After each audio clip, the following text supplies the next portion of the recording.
Assalamualaikum warahmatullahi ta'ala wabarakatuh. Muslimin muslimat dirahmati Allah subhanahu wa ta'ala. Marilah sama-sama kita bersyukur kepada Allah subhanahu wa ta'ala memberi kepada kita inayahnya dan taufiknya dapat kita menghadirkan diri di kuliah faksi mingguan kita di Kolej Komuniti Bandar Baru pada pagi Sabtu ini. Kita memohon kepada Allah Subhanahu wa taala untuk mengurniakan kepada kita keikhlasan yang mutlak kepada Allah Subhanahu wa taala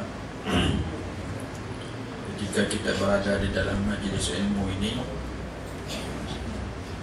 Kekuatan ikhlas yang dianugerahkan oleh Allah Subhanahu wa taala insyaallah kepada kita itu sebagai senjata utama kepada kita supaya apa yang kita pelajari itu diberkati oleh Allah Subhanahu wa taala dan dapat memberi manfaat kepada kehidupan kita. Semoga kita menjadi orang yang hampir kepada Allah Subhanahu wa ta'ala dan orang-orang yang bertakwa kepada Allah Subhanahu wa ta'ala. Wa tazawwadu fa in khairaz zadi taqwa, kata Allah, hendaklah kamu berbekal dan sebaik-baik bekalan itu adalah takwa kepada Allah Subhanahu wa ta'ala.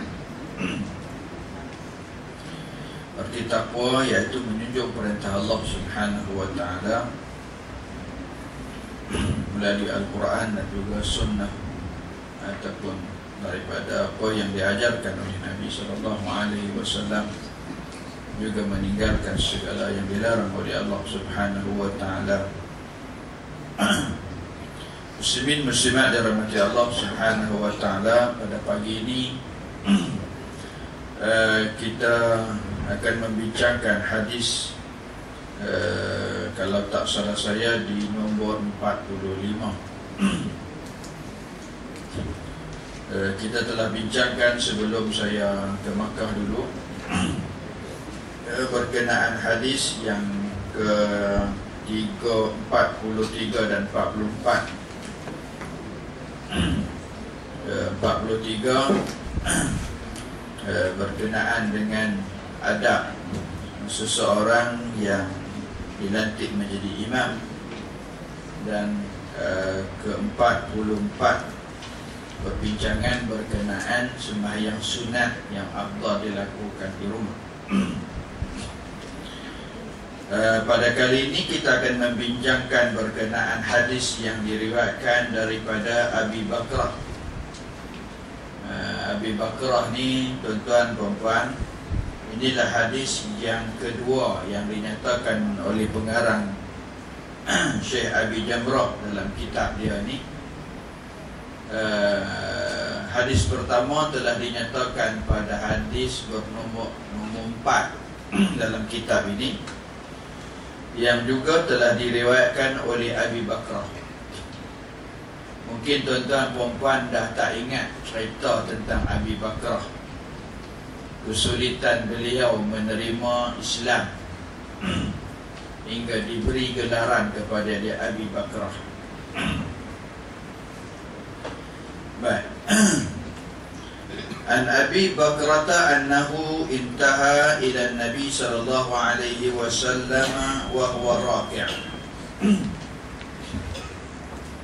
وركع قبل أن يصل إلى الصف فذكر ذلك للنبي صلى الله عليه وسلم فقال زادك الله حرصا ولا تعف.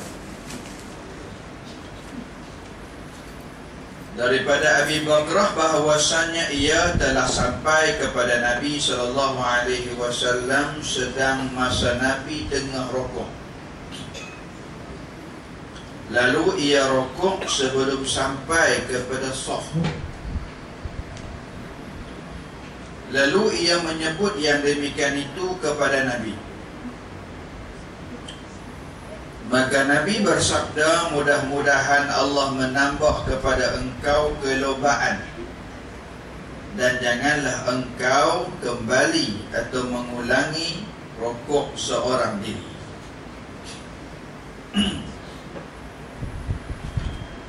Keterangannya bahawa Abu Bakrah telah sampai kepada Nabi SAW sedang Nabi di waktu itu tengah rokok. Maka Abu Bakrah pun rokok sebelum sampai kepada saf.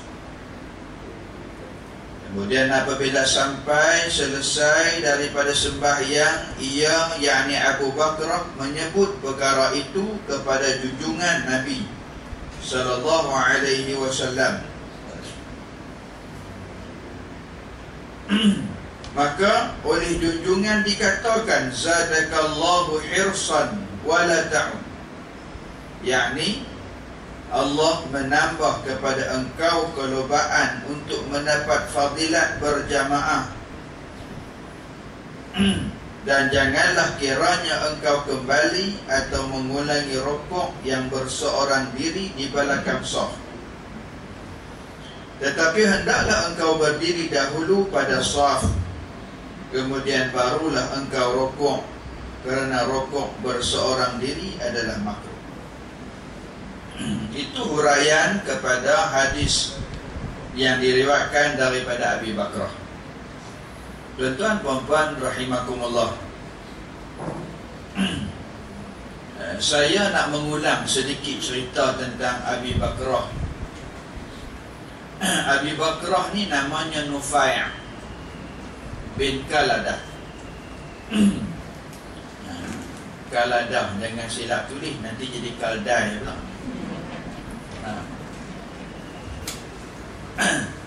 Nufai' bin Kaladah apabila mendengar seruan Nabi dan ingin beriman kepada Nabi SAW, ketika itu Nabi SAW berada di kawasan bawah bukit, dan Abi Bakrah ketika itu berada di puncak bukit. Kesungguhan yang diberi oleh Abi Bakrah untuk bertemu dengan Nabi SAW, sehingga beliau membuat satu alat. Alat itu bulat, diletakkan tali untuk menyenangkan beliau turun ke bawah. Arab kata hak bulat tu namanya Bakrah. Apa dia bahasa kita tak? Takkan. Jadi Abu Bakrah ni diletakkan gelarannya kerana kesungguhan beliau untuk menerima Islam, sehingga membuat satu alat untuk turun bertemu Nabi SAW. Itu sedikit ringkas cerita tentang bagaimana Nufai' ini diberi gelaran Abu Bakrah. Arab ni dia beri gelaran macam tu. Rambutan dikata Abu Sya'ab. Dan begitu.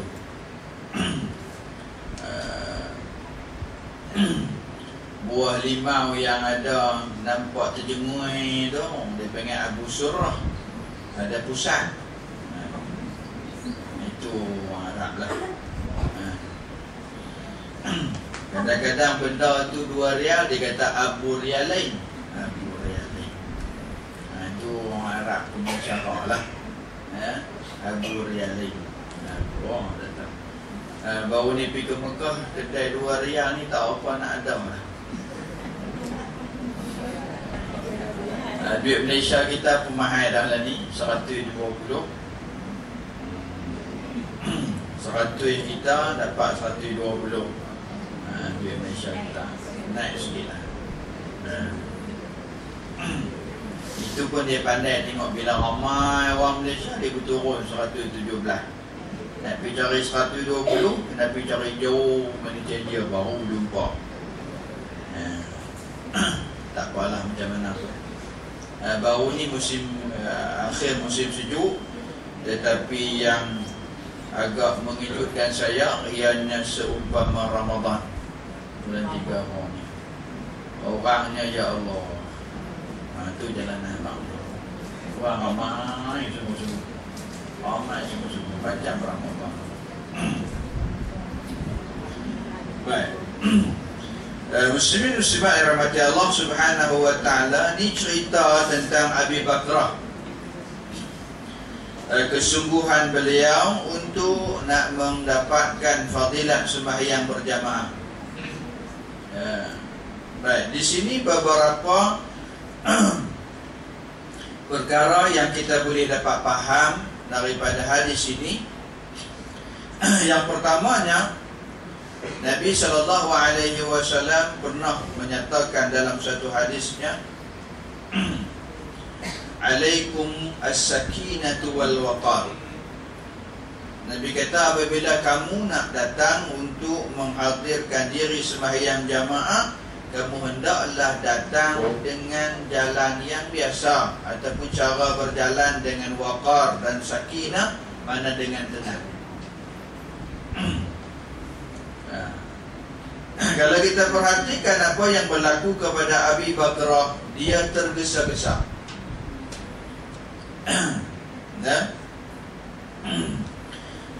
Untuk nak mendapatkan fadilat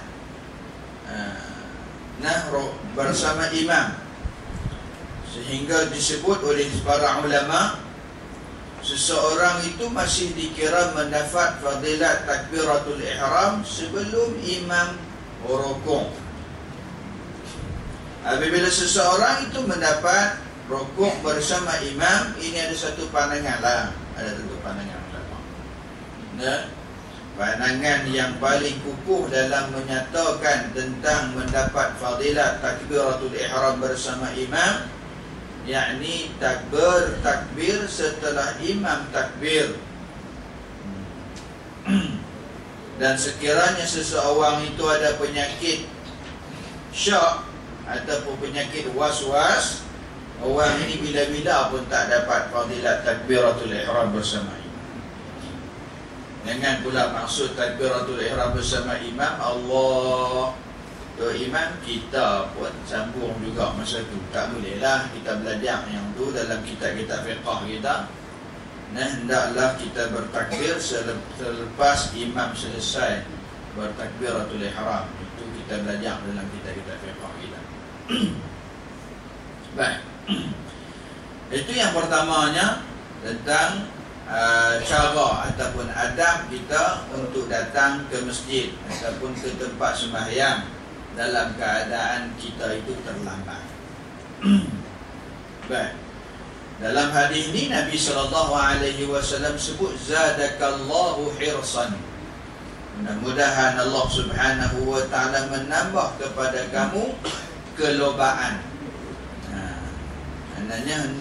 Dan mudah-mudahan Allah Subhanahu wa taala memberi kepada kamu satu sifat, kamu boleh mayawai. Ini cara Nabi, zadakallahu hirsan. Nabi tak kata lain kali mayawai no. Tapi Allah kata mudah-mudahan Allah beri kepada kamu. Cara Nabi SAW, pendekatan yang Nabi gunakan, pendekatan doa, zadakallahu hirsa. Kan? Itu Nabi SAW. Kalau kita tengok ni, Nabi tak lekang, dia ajak kita berbagai doa. Tengok orang sakit, syafakallah. Alhamdulillah wa muhsin, kita yarhamukallah. Itu doa Nabi pada dia muhsin. Kan? Baik. Itu yang pertama daripada hadis ini yang kita boleh dapat faham daripadanya. Baik, itu yang pertama. Yang kedua,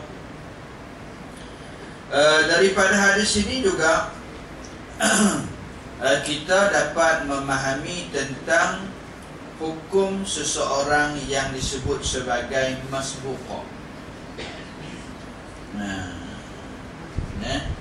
Apabila kita belajar ni tuan-tuan, dalam bab sembahyang dia ada dua. Pertama muwafiq, yang kedua masbuk. Muwafiq iaitulah mereka yang sempat untuk menyelesaikan bacaan Fatihah ketika imam sedang berdiri. Ketika imam sedang berdiri, kita sempat habiskan Fatihah. Ini dikatakan sebagai muwafiq. Bagi mereka yang tak sempat nak menghabiskan Fatihah setelah takbiratul ihram, orang ini dianggap sebagai masbuk. Hukum orang yang masbuk iaitulah dia apabila selepas takbiratul ihram, dia tidak sepatutnya membaca yang sunat lagi. Bacaan yang sunat umpamanya a'udzubillah, sebelum itu doa iftitah, tidak disunatkan untuk dibaca. Ini hukum bagi mereka yang disebut sebagai makmum masbuq. Kita sampai tu lewat, kita bersama imam, kita disuruh membaca Fatihah. Terus jangan kita baca doa iftitah ataupun a'udzubillah. Sekadar mana bacaan yang kita mampu untuk membaca di belakang imam, itulah bacaan yang wajib kita baca. Setelah kita baca contohnya 3 ayat daripada Fatihah, imam pun rukuk, ketika itu kita pun kena rukuk. Itulah yang dikatakan sebagai hukum seseorang makmum yang dikatakan masbuk. Tuan-tuan, kita kena belajar bab ni. Tuan-tuan perempuan, kita kena memahami mana apabila kita bersembahyang, kita dua ni je, tak muwafiq, masbuk. Dan muwafiq, apa dia yang perlu kita buat, bagaimana kita nak laksanakan hukum ataupun bagaimana pergerakan yang perlu kita lakukan kalau kita itu makmum yang muwafiq. Baik. Itu yang kedua. Yang ketiga, daripada hadis ini dapat kita memahami seseorang itu apabila dia nak mengikut imam, hendaklah dia mengikut gerak imam ketika selepas dia takbiratul ihram. Dalam kisah ini, setelah Abi Bakrah itu bertakbiratul ihram, dia terus rukuk. Dia tak baca dah Fatihah. Pertama tadi disebabkan dia masbuk. Yang kedua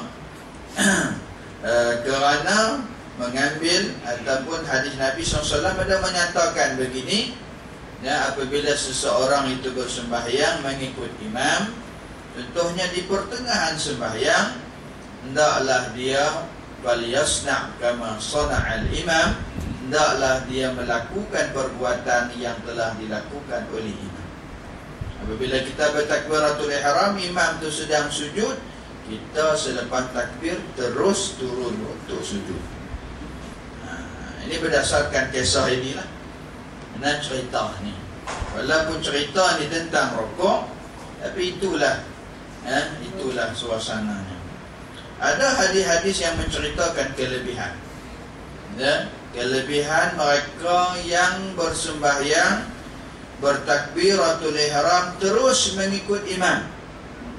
Di antaranya dinyatakan oleh Nabi melihat bagaimana orang yang bersembahyang begini, dosa-dosanya gugur setelah dia bangun daripada sujud, umpamanya mengikut imam ketika imam itu sedang sujud. Kita Allahu Akbar terus rukuk ataupun Allahu Akbar terus sujud.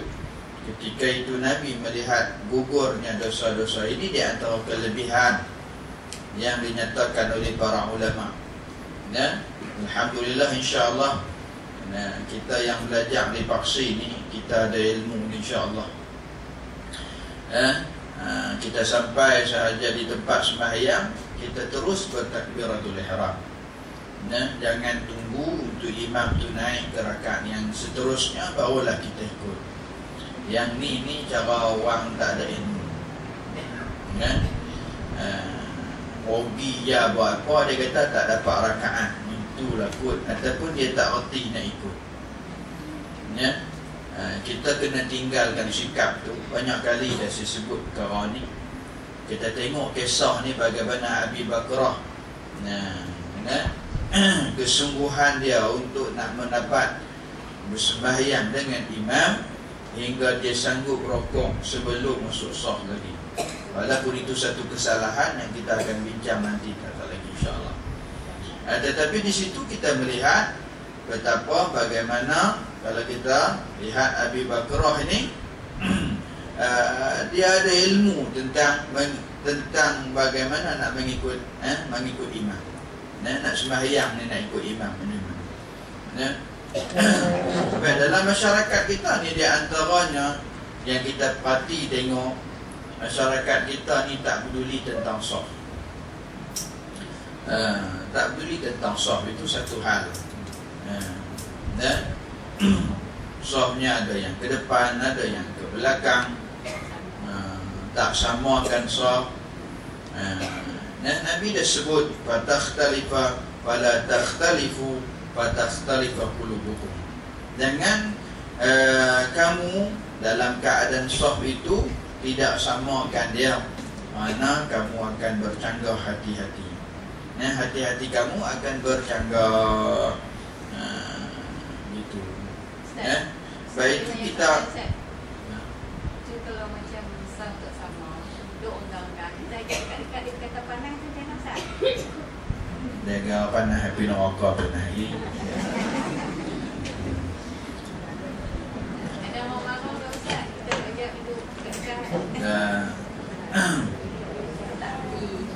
Baik, duduk dekat tu bukanlah sampai impit. Sampai impit. Tak boleh tak Kan. Kalau nak pergi kenduri, boleh busadin dalam kereta. Jadi kita dekat tu bukanlah sampai impit, baru kita tu bukanlah sampai impit kena, kan, kena gitu-gitu aja.